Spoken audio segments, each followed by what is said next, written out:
So the last section for this week's lecture talks about mutations.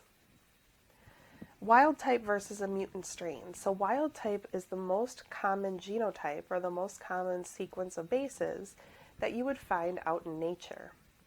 A mutant strain has some type of deviation from the normal sequence. So wild type, let's say most people have a gene that has a sequence of A, C, G, T, A, C. A mutant would have A, C, C, T, A, C. And this is a type of mutation, and we'll talk about all the different types of mutations. But if you change one base, you can see how this would affect the messenger RNA that is made.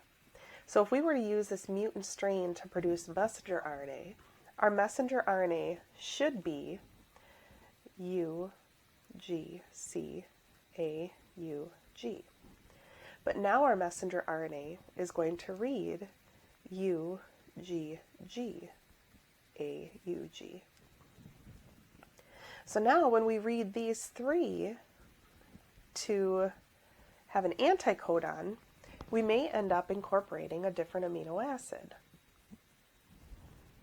This is how mutations can affect protein structure.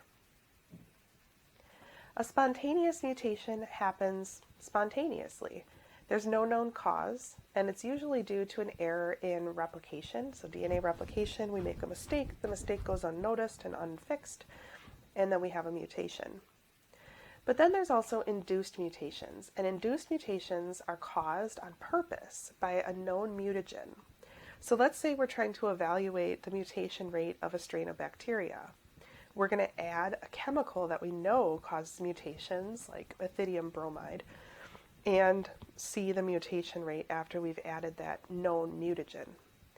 So induced mutations are usually caused on purpose by known agents that cause mutations, so known like chemical agents, mutagenic agents. There's different categories of mutations. What I showed in this example is a point mutation, alteration of a single base. So it's small mutations that affect only a single base on a gene. They could involve the addition, deletion, or substitution of a single base. If you add a base, or if you delete a base and it's not in a multiple of 3, that's going to lead to a frameshift mutation. So if we look at this down here, our original wild type strain is the one big fly had one red eye.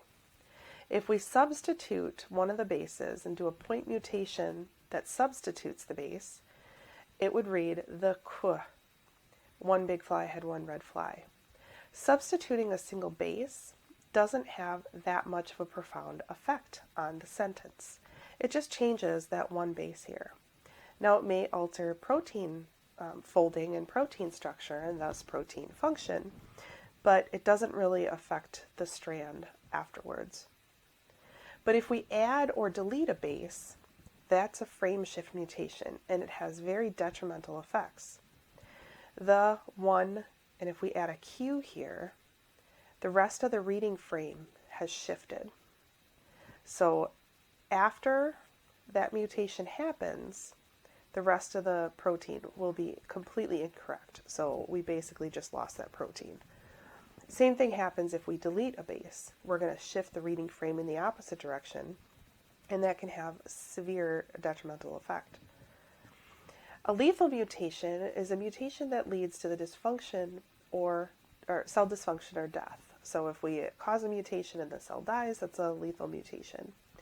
A neutral mutation produces neither adverse nor helpful changes, so it basically doesn't really benefit or doesn't really harm the organism. A missense mutation is any change in the code that leads to the placement of different amino acids. We have this Wobble effect.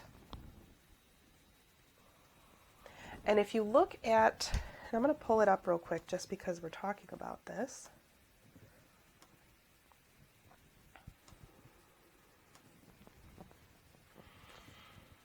So let's talk about, let's look at an image of the codon chart.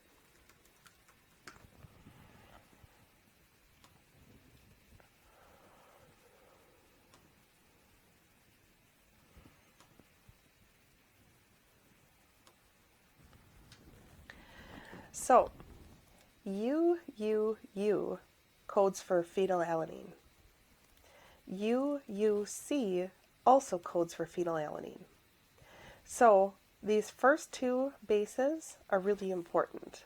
But if we change the last base, sometimes we don't lead to the replacement of a new amino acid, because both of these could be present and you would still incorporate the amino acid phenylalanine. Now, if we look at this one, serine, you could literally change it to anything and it would still code for serine. Some of them are a little bit more specific than others, like AUG codes for methionine.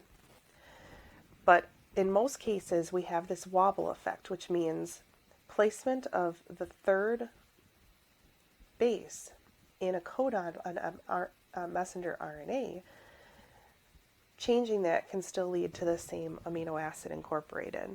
So that's what we're talking about with a missense mutation.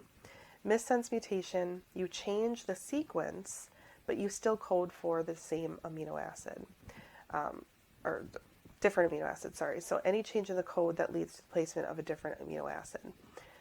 They're rare because you can change that last base, but if you change one of the first two bases, you will end up with a different amino acid being placed. A nonsense mutation changes a normal codon into a stop codon. So basically what that means is if you have a nonsense mutation, your protein is going to be cut short.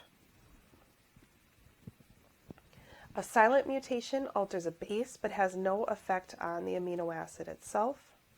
And a back mutation occurs when a gene that has undergone a mutation reverses to its original state. Back mutations are important in vaccine preparations and even when we're working with microorganisms in a microbiology lab. In micro, we use attenuated microorganisms, which basically means that the infectious part, the virulence factor, the part that makes us sick has been taken away, has been mutated away. But since they're living, they could undergo back mutations where they could regain the function of their virulence factor and then, become fully pathogenic again. In vaccine prep, if we have live attenuated vaccines, we've taken the antigen or the pathogen, that we're trying to vaccinate against, and we've taken away its virulence factor.